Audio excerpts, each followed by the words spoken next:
Hello, everyone. Welcome to book club. I'm going to just start letting everybody in. We'll open the floodgates. We are discussing Chorus by Rebecca Kauffman, and I'm just going to start admitting everyone. So let's just get this going. Hello, hello.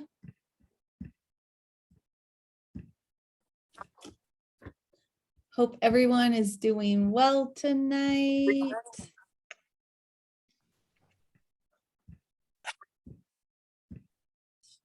I'm just letting everybody come in. So fun. Awesome. Okay, Hello. let me get myself, I'll pin myself. Hi, Molly. What's up, girl? How you doing? Good. How is everyone? Doesn't it feel like it should be Friday? I don't know why. It just kind of feels like today should be a Friday. My goodness. Okay. Ooh, 30 people on our book club. I always think no one's going to show up. You guys, you're killing me. This is so much fun. Oh, there's Hannah. I was hoping Hannah would show up because she loved this book too. Does everybody have a copy? I know a lot of you guys did a library copy, and we have also been talking about this book for like ever and a day, and I feel like we're ready to move on. A little bit is because it was such a little cutie. It was so short that talking about it for like 3 months was like, okay. Like, I think the audiobook was like under 6 hours. Like, that's crazy. So, Pam says, I have a copy, but not at home. Don't you love the chat? The chat is so fun. Okay, if you just have questions, admittedly, so full transparency, no one messaged me any questions. So if we just want me to talk all night long, that is possible. You know, I'm okay with that, but I'd love to hear from you guys. Just drop any sort of discussion questions down in the chat. And, but maybe first, tell me where you guys are at. I feel like I've talked to all of you guys probably in the last like few days, just talking about this Zoom that we're doing. And I just love to like put a name and a face and a place. So we have some East Coast friends, Oregon, California, Ohio. What did I say? Ohio, Wisconsin. We've got Canada, Northern Indians. What does that mean? Is that like Indiana? Is it Indiana? Maybe she meant Indiana. Georgia. Oh, there we go, Martha. Ohio, Colorado. Woo woo. Canada, Houston, Massachusetts, Nebraska, Ontario, Texas, Michigan, San Fran, Utah, St. Louis, Seattle. You guys are everywhere. I think that's what I've realized. Isn't that why book club's amazing? We're like all together tonight to talk about this wonderful book. So let's just jump right in because my children are upstairs. You know, my husband's gone. This might not last long. So let's try and I know there's going to be plenty to discuss, hence all of my little tabbies. But anyway, I have no idea if somebody's going to like fall down the stairs or something like that. So, so yeah, drop your questions in the chat box and we'll just kind of get started. So I loved Chorus. So when I listened to the audiobook, I can't remember, in March, I got a copy of the audio and I was like, oh, it's so short. I had read Rebecca Kauffman's The House on Fripp Island, that I think is 1 to 2 years old. Is it 2020 it came out? Anyway, she's not here tonight. I personally thought Fripp Island was a disaster. I did not like it at all. And so I kind of had a bad taste in my mouth because I was like, I didn't like it, but authors, it doesn't mean you're not going to like all of their books. So I gave her a second chance, and I'm so glad, because Chorus is probably one of my favorite books of 2022. Who would have thought? So I'm really glad I I wasn't turned away just because of my previous experience. So anyway, so I listened to the audio, and it was so quick, and I was so kind of confused of all of the characters. I'm gonna go watch my book in the club first, in like the front cover, there is a list of the whole family. So if you're like me and just need like a little bit of a refresh about the book that we read, I'll do a little refresh. So the story is Jim and Marie Shaw, and there's 7 kids, and this is Maybe I'll just go the youngest. outside. Wendy, Sam, Jack, Maeve, Lane, Henry, and Bet. And the story is kind of a novel in stories. So each chapter has a different story to tell from one of the children. And also Jim has a chapter, and Marie has a couple of chapters later on about her upbringing and her, history of mental health, and a lot from her mother. And but we'll get to that. So that's how the story is set up, how the book is set up. I mean, this is like 250 pages to pack so much of like a quote family drama. I was like, there's no way she can accomplish 7 children in a very cohesive family drama. Because in my head, I'm like, a family drama should be like 600 pages, kind of like The Most Fun We Ever Had. Like, it's like very in-depth family, personal, all of the details, all of everything. But in Chorus, she really just took stories from each of the children, and it only gave us kind of limited details, I guess. But I felt like she did it in a way where we learned so much about who they were as children and who they've become as adults. So I was trying to, I mean, there's no discussion questions on this book right now.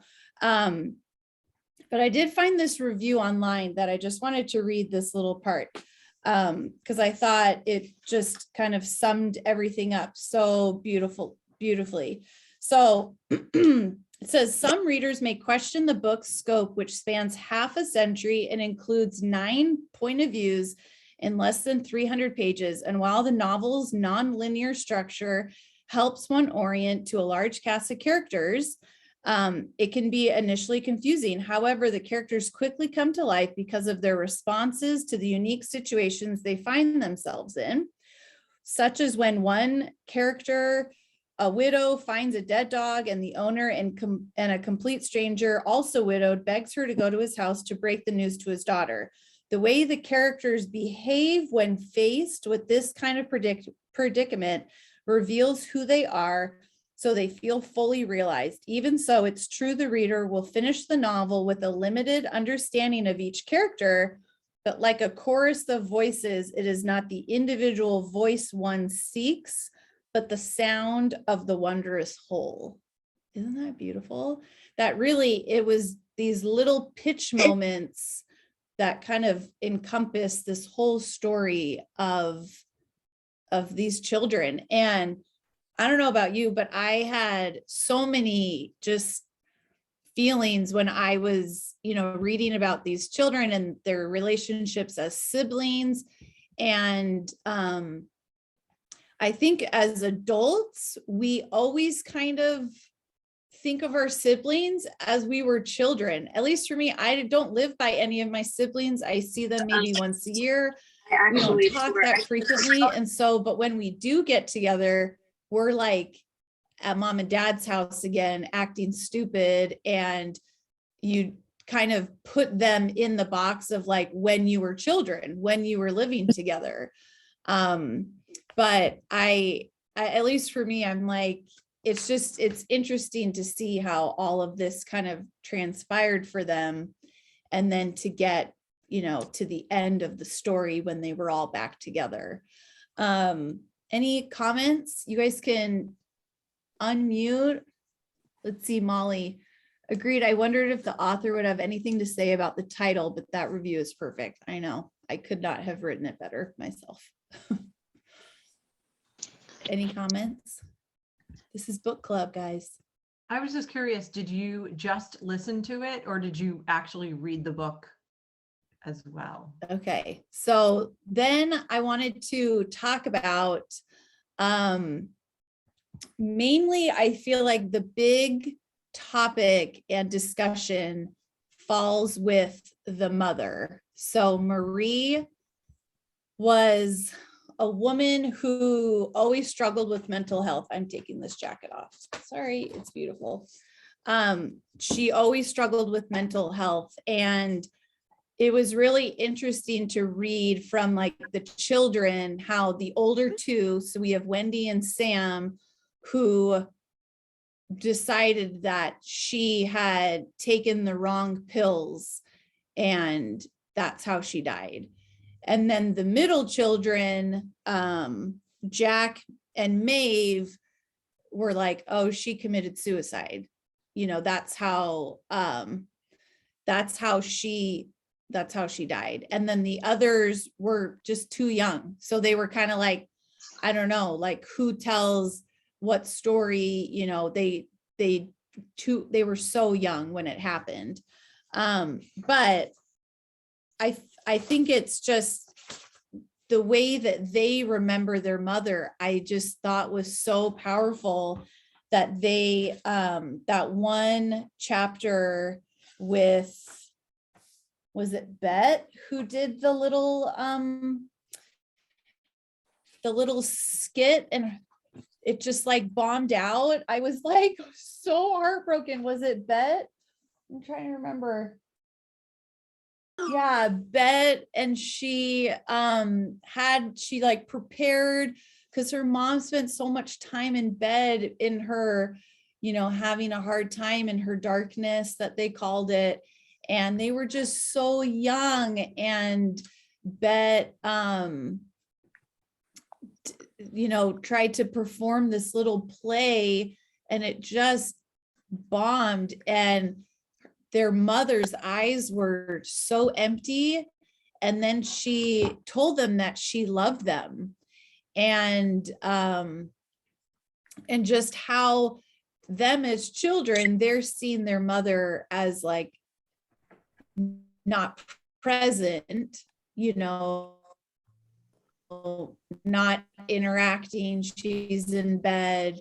Really, the mother to share with them, her children, in that moment, that she loved them. That's just like, oh, as a mother, I just am like, my heart just hurt so bad throughout this book. I was like, just a mess. Okay, we have a couple of comments. A quick thought. I felt that Maeve was not fleshed out as well as the others. I agree. Was Maeve the one who like came for a day? She's the one that came for a day and was like, I'm out of here. Like, I'm only here for like 24 hours at the end. I finished the book last summer, so I can remember. Oh, can I not hear? Are people talking? Oh my gosh. My sound is down. Oh my gosh. I'm horrified. It was all the way down. Okay, I'm ready. You guys can have a quick thought. Now. Thank you for letting me know. Can anybody hear me? Let's see. Okay, Kathleen said, I agree with Renee. When I first read about Maeve, I thought she was going to be the underage mother, but then the next we read about her, she was apart from the family.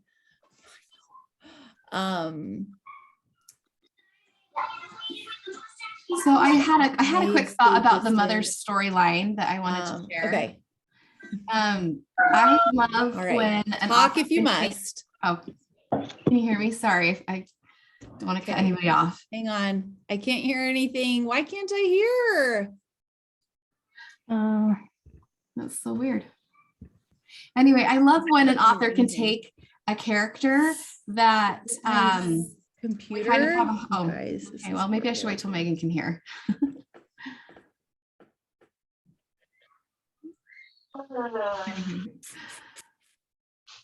I don't know if I wait for Megan or just say my comment. Anyway, so I love when they can take a character that I kind of have hard feelings towards. I or- can't hear. Can you hear me? I literally can't hear anyone. Oh my gosh, this is a disaster. Let's see. Does anybody know how to troubleshoot why I can't hear anything? Do I need to go on here and Can say you- like, Can I know leave you and go can back? unmute yourself, right? Stop. This is great. It must be me. If you can hear Kelly and me, then it's probably me. Let's see. Mute all. No. Disconnect Bluetooth. I'm not even on Bluetooth.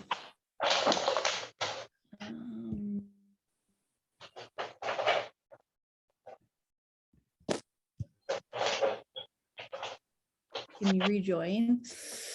I mean, if I leave, everybody has to leave. In Zoom, there should be a way to change your speakers. Is your F1 clicked on your keyboard, Hannah? F1, how do you find that? Okay, can I hear anyone? How can you sign in? You're not wearing, I'm not wearing AirPods. How's it looking, love? This is Because dinner's pretty much ready. Can you hear us, horrible. It Megan? says unmute, clock the arrow and see if it's select a speaker is your MacBook. Click. She can't.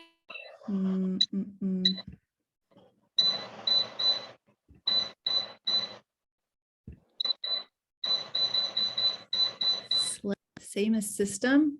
Did that work? Okay, Molly.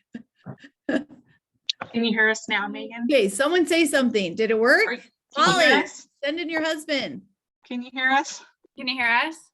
Can you hear us? Okay, she can't hear us. Choose the right output.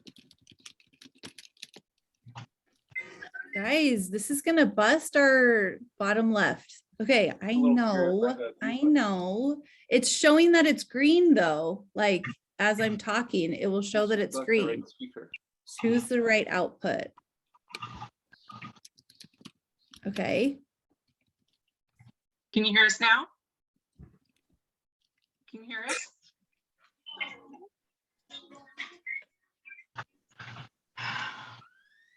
did that not work?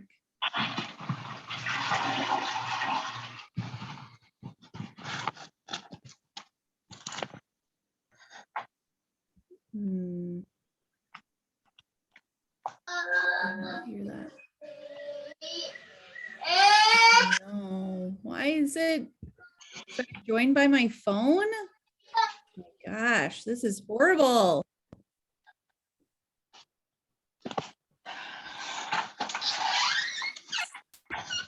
Maybe you just have to, oh, headphones. Okay.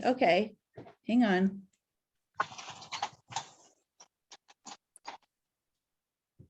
Let's try it. Give me a second. Be patient.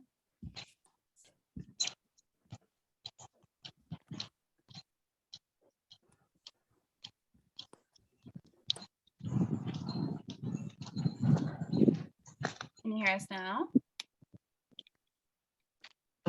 This is all recording, by the way. You and me both.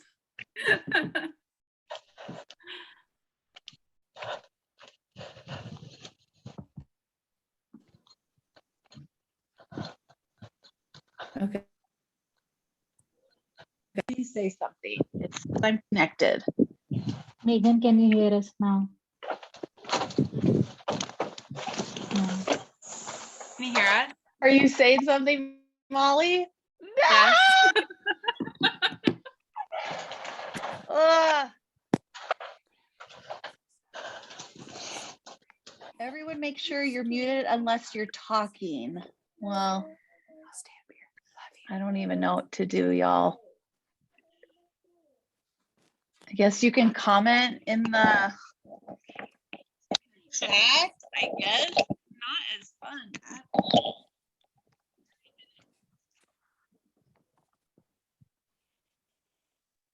Should we reschedule? Stop it. I Can you can hear us now? Can you hear us? Yay! What in the world? Ah, glory, glory. We figured it out. Okay. I need a beverage. Okay, where were we? Is anybody following right before we figured out that I can't hear anything? I was going to make a comment. Yes. So I really appreciate when an author can take a character that I have certain feelings about for most of the novel and then really flip it. And I feel like that's what she did for the mom, that I just had these hardened feelings towards her. I didn't feel sympathy for her. I've only felt compassion for her children and for their battles that they were fighting. And then by the end, I had this like complete flip, and like I almost felt guilt because of it, because I thought, man, like I really wasn't taking into account her battle and how that played out. And of course that's going to leak into the relationships she has with her children and her role as a mother. And it reminded me of Mrs. Dubose. She's a character from To Kill a Mockingbird. And she's just that grumpy old lady down the street, and the kids just hate her, and she's just really short and mean with them. And then once they realized that she was going through an addiction and she was trying to pass that, and Atticus helps them see her character and her hardships from a different perspective, it was just like one of those aha moments, you know. And I thought that really happened for me with the mom in this one. Ooh, I agree. Any other comments? That's really great. I was just going to say, I agree. I think I read the book, and I think maybe if it took me longer or whatever, but when I finished, I wasn't as odd, but I think as I've taken time away from it, I have. And just what Kelly was saying is that because, you know, hearing her story, and I think when you think about her aunt, who was that, just that, you know, old woman who lived by herself, but especially when she was so hopeful. And that actually makes me sad now, is to think of like when she was saying to her mom, she's like, but I haven't had a bad spell in a really long time. I think it's this place. And to that hope of, you know, with mental health, like, you know, oh, I'm doing great. I'm doing great. And then to have a spell again. And then to have that. And I think, like you said too, is that those moments that the kids went in and realized that she was actually trying the best that she could. Well, I also wondered too if, like, I didn't when they mentioned, someone mentioned Maeve, they didn't explain, but also too there was that chapter about Betty, and I was just, or Bet, that I don't know if people were curious. There was that chapter about her and her like losing function of her legs or something. So I was wondering if she had the same mental health issues. I was wondering if they were going to make her into like the same character, like have the same mental health issues, but I'm not really sure what that was all about either. Yeah. Well, and I, with the mom, in her like reflections, it was like she knew that if she went down again, she was not going to be able to get back up. And that just like broke my heart. I'm like, she knew that if something was going to, you know, get her to that place again, that she was, you know, right after they got married, that it just, oh, it hit me. That hurt my heart so bad. But that part with, was it Bet with the legs, with the numbing, and she had all those health issues, and then went to like Was it they like gave her an address of like where to go to, and she shows up and it's like to like commit yourself, like an insane asylum? What was that? Is that what it was?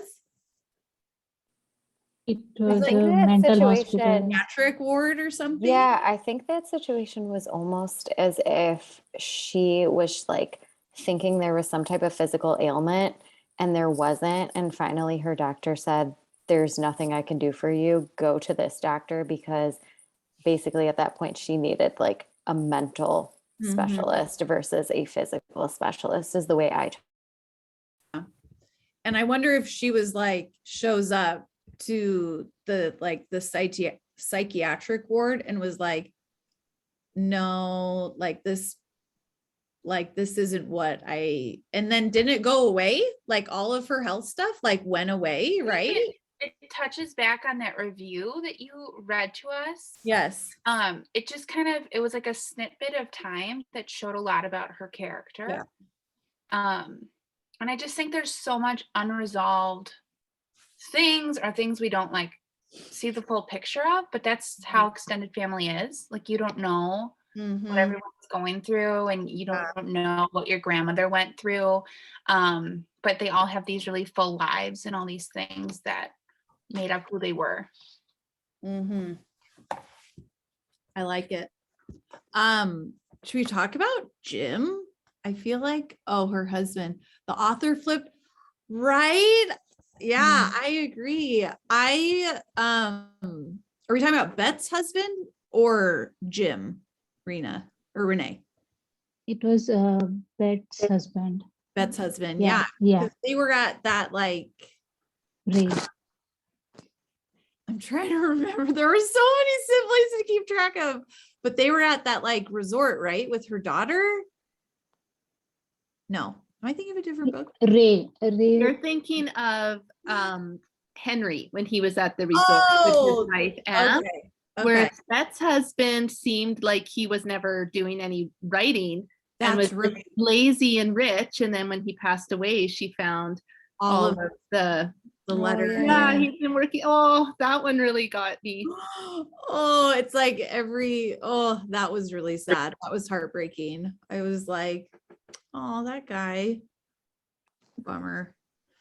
But it's like so many, that was maybe just like this small moment where you really just don't know about a person. You don't know what they're carrying, what things they're not, being honest about. And I think that, like, at least for me, when I was like kind of working through all of these siblings and thinking like, okay, like get your act together, or, like kind of giving them a hard time, that like by the end, I was like, you just can't judge people.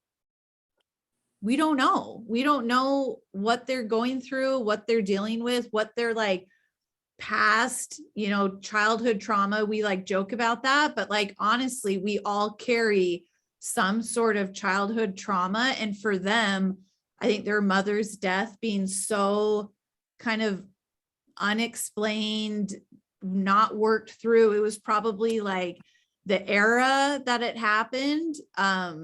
And I think their dad was so shut down after that, like he didn't know how to handle 7 kids and their feelings. He thought, I just need to like get through the end of the day, and like how important that was for them. Yeah, especially family. Ay. And I think that plays into the theme of, we see like a note of people's lives, like a single note from them, and we're missing the chorus that they're experiencing in their lives. So Beth sees her husband, she sees that one note, she feels like he keeps playing, like these excuses that he's not writing. And again, she's missing, he has this whole chorus going on, of all the different aspects of him that she doesn't even see, even though that's like the closest person to him in his life. So I think that's fascinating. Ooh, I love that. Okay, Molly said, do you want to read your quote out loud, Molly? I was really annoyed with the layout. I was like, It's messy. It was It messy. was like 130 pages in. I'm like, what am I reading? Yeah. And now I'm like, that was so brilliant. It was so brilliant. And that's Yeah. what made the book for me, because I'm like, yeah, there's so many layers. And as you're a kid, you don't know what your parents are going through. Like, and they were so, right. and I was so mad at the mom too. I'm like, get out of bed. Like, your Yeah. kids want to see you. But now sure. it's just like heartbreaking to I know know. like what demons she was fighting. Well, and I was doing the audio and pretty much missed the like year, and then it would kind of jump back, and then it would go forward, and then it would switch a new person, and then it was a different time. And I totally missed Jim's chapter, which is on 100 page or 185. No. Dang it, that's Marie's. Okay, where's Jim's? Okay, let me find it. We're close. It was with his mom, remember?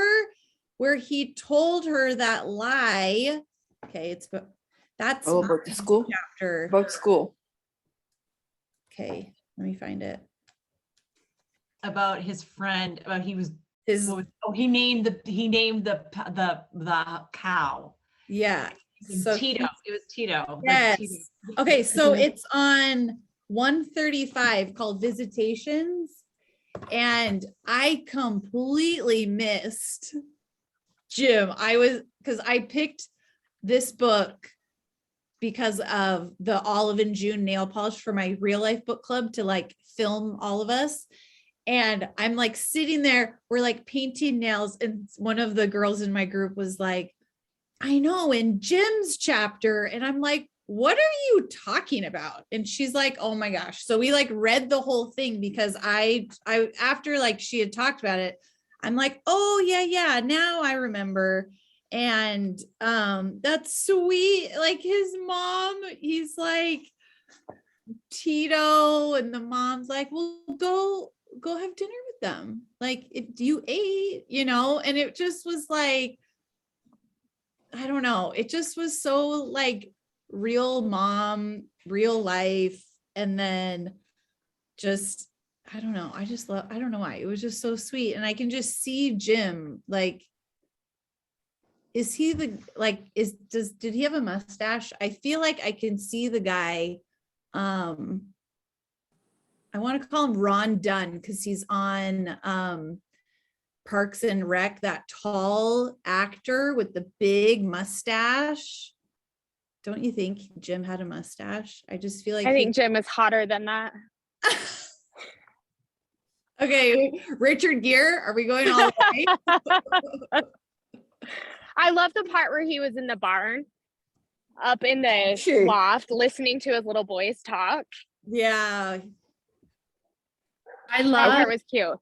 that opening scene where little Henry's freaking out about the owl, but Jim thinks it might be like a child because of the tornado. Like that just it did not take me long to get into this book. Like I just can you tell me though, Megan, like was the writing similar in the other book you read? Because I was just digging it this whole time. I thought it was written so beautifully in those moments with Jim. Oh my goodness. Well, the part I wish I did a better job about like highlighting, like I obviously clearly loved, because I went back and physically read it after the audio because I was like, I feel like I've missed so much.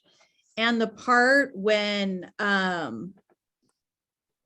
he's like, I got caught up with the animals, because he always went home at lunchtime because that was when he would make her a meal and saw her, and that he like blamed himself that the day that he didn't come in for lunch is the day that she decided to end her life. And I was just like sobbing by the end. I'm like, Jim, like, oh, I was so just his like rawness and how he felt and just his devotion to her, and that he knew all about her. Like, talk about a very aware husband. He knew all of her mental health struggles and knew that she couldn't be the mother that she wanted to be, and he was just so committed to her. And he came across really passive to me. To kind of talk about everything that he wants to talk about. But I thought, hey, today he's away, so let's let Frankie play. I'm 50. You know what? I don't know what's going on. I don't know what that is. But I felt like he was kind of passive, and that was another character flip for me, because then you see that he really did have like this, what was I gonna say that threw me off? But it was like he could have really villainized his wife and thrown her under the bus and been frustrated at her and the role that he was having to play, and because he could see the toll it was taking on his kids, and he still chose to like take the higher road in all those little conversations he'd have with them. So I love that too. Yeah. Oh, Jim. I feel like men of that time frame are often portrayed so much more tough, whereas Jim was so loving and sensitive to his wife and kids. I agree. Jim was a kind of an underdog character for me that I kind of like wrote him off until he had his moment where he was like, no, this is like what I've been dealing with, and that feeling that he had about his wife. I don't know. Do you feel like I kind of felt a little bit with Jim that I don't know if it's because he didn't know how to, but he didn't really communicate with his children the reality of what was going on with his wife, though. So I felt like his children really resented and almost hated their mom. Whereas maybe if he were a little more open about like what was going on and why it was going on, maybe they would have been a bit more understanding. Because I kind of feel like they were just like. But given the time period too, think about what mental health was like in that time. Like women didn't talk about those feelings, and men had no, they just didn't connect with it. Okay, I have to share. This is on page 202 at the bottom. This is about Jim when he, this is like he's dying, like he dies in this chapter, I'm pretty sure at the end. He said at the very bottom, it says, still, even at their worst times, Jim did not experience the pain as regret, because it said his true regret came when it came to his wife. He knew others might wonder about why they got married and if he regretted marrying such a troubled woman, and that she would be difficult to love during, their marriage, during these dark times and stuff. And so at the bottom it says, still, even at their worst times, Jim did not experience the pain as regret. The love he had for her, the faith he maintained, was a mountain. It was astonishing in its magnitude, the hard, the imposing and mysterious, even when it was inextricable from suffering, one did not feel regret for such a thing. Isn't that? And I think he was just kind of a man of that era where like, you don't talk about feelings, you're a tough guy, and I just don't think he knew how to handle. I mean, he was hoping nobody even like their mom died and they moved on. Like, I don't even think he was like, do they think it was suicide? Do they think, she took her medication, overdose? Like, I don't even think he was like, oh, we need to talk about this. I just don't even think that was like something they did. Oh yes. Marie's mother. Woo. Yeah. Why did they end up with 7 kids? I don't know. There's parts of me that thinks of Jim as is like he is compassionate to her mental illness though. And I think that, he loved, because he loved her regardless of it. And I think that's, but I think that then that aspect of him, again, that he couldn't at the time, you didn't talk about those things, or he didn't talk about those things. So as much as he felt, he was a caring person because of how they treated the aunt too, like how his parents and him and the other neighbors treated the aunt as she was dying. You know, he was a very compassionate. I felt like he had a lot of compassion, but then he didn't know how to extend it or teach his children maybe how to have it. Because even when they got robbed too. Yeah. So sad. That was so sad. Jeez. Yeah, they trusted.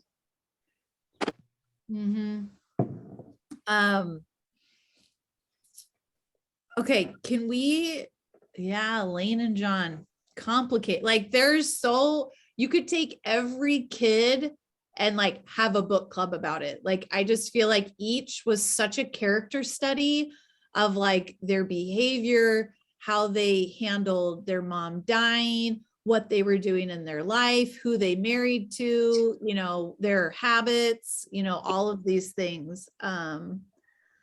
Let's see. Author mentioned Marie was taking medication, but looks like medication didn't help much in her case. I know. Okay, we're going to wrap this up in a minute. Can we talk about the ending? Because it's my favorite and I cried like a baby. So this is the ending when they get back. We didn't even talk about whose kid went to the hippie camp. Remind me. Is that Bet's son? Lane's son. Yes. Okay. Thank you. Lane's son not coming back. They come back. That's right, Thomas. Okay. They come back. Everyone's back home. And Wendy and Sam talk about their mother. Okay. If I start crying, guys, this is recorded. Okay.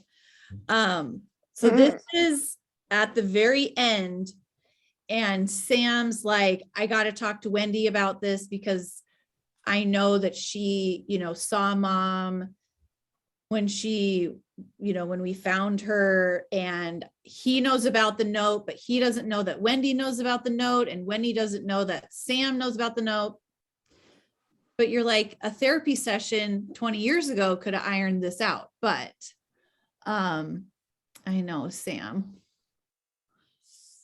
So tough. Okay. So he's like, Wendy, there was a note. And she's like, I know. And Sam's like, what? How did you, there was a note? And she says, I approached the body to make sure she was gone before I came to get you. I looked at the notepad and started to read the note. I already taught myself to read by that time. I just didn't, she said, I hadn't told anyone. So then Sam's like, his brain's about to explode because he's lived his whole life holding this weight of the note, thinking that Wendy couldn't read the note if she saw it. And he threw it in the fire. So he's like regretting doing that. Anyway, she's like, yeah, I was just learning to read. And I didn't read the whole thing. I didn't get very far, but what I did read, what she said, it changed the way I thought about her. It reached me. And she's like, wait, you didn't read it? He said, no, I put it in the fire because it made me so mad.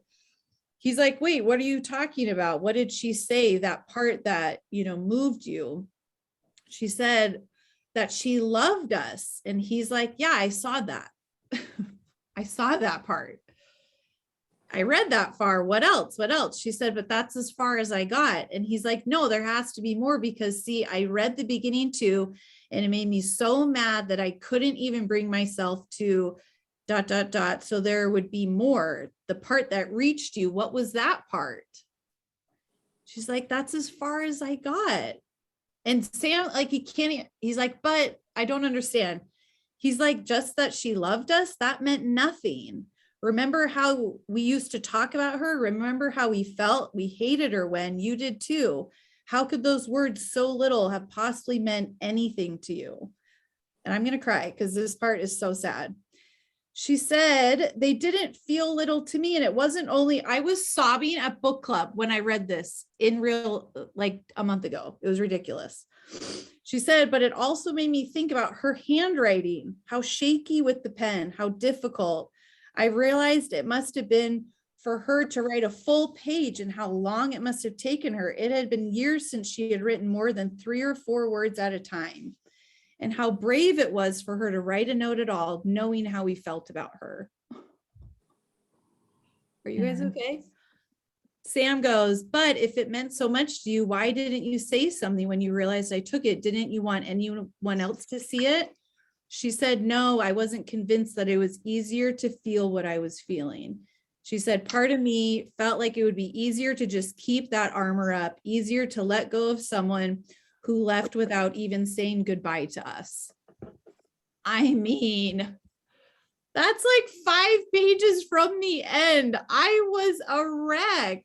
That one line resonated with them so differently. Yes.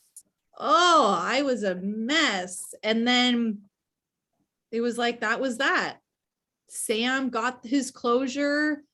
Wendy, you know, they had that moment together as siblings that they needed 25 years before, you know, and I don't know, that part just like hit me so hard.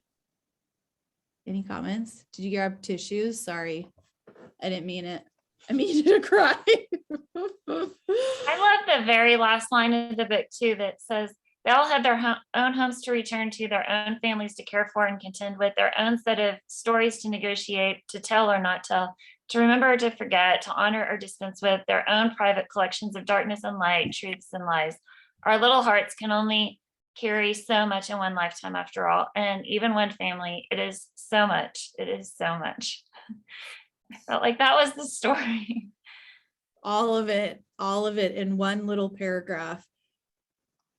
Just makes you think and reflect of like just what the people in your life carry. I don't know, that at least like that was my takeaway when I finished. I was like, man, I've probably been a jerk to people that I'm like not understanding. I'm like jumping to conclusions. I'm like, so-and-so is just so, she never responds to the family group chat and she's too good for us. Like, I don't know, you know.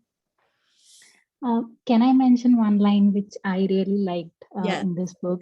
So when Sam was having this conversation with Norma, right, regarding the dying comrades, and he mentioned in the last line when What she page? asked, Is that your right? page? So yeah, I have the page number. Let me tell you. So this is 180. And basically, he mentioned either way, he saw no reason not to answer Norma's question honestly. He said they all cried for their mothers. It was very emotional moment. That was really tender, and just there were so many parts where you just saw little glimpses of who they were and these things that they just, you could just feel their heart in these little glimpses. That was heartbreaking. Okay, we had, oh, Amanda, not me over here rethinking my entire review.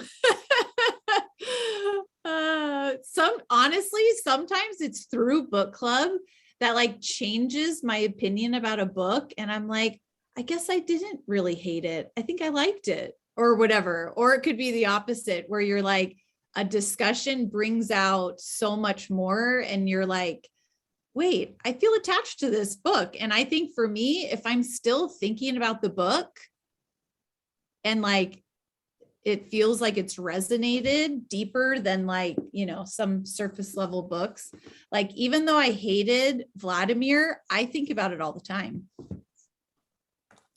I don't know what that means. I still think about that book. Okay, we have a couple of comments and then we can end for the night. This has been so much fun. I could reread this over and over and different stuff would stand out to me. I agree. Why do you think she picked the title? Kathleen asked. That's a great question to end on. What do you guys think? Does anybody have a thought? I think that all of the 7 siblings and the parents, all of their voices, we really needed all of their pieces of the story to be able to get that full picture and the full course of it all. Yeah, I like that. I think that's what I read in a few reviews that I thought was so just beautifully. But what's interesting is that authors don't typically pick their title. Just the marketing PR people will be like, we think these titles could work. So I wonder if she had a hand in picking the title, because I think that's what she was trying to accomplish, of it being like this collective sound versus like, you know, everyone having like 200 pages of their own story and really feeling like they were more individuals than like a collective. Yeah, so good. Oh wait, page 115, An Ocean, a Forest, a Chorus.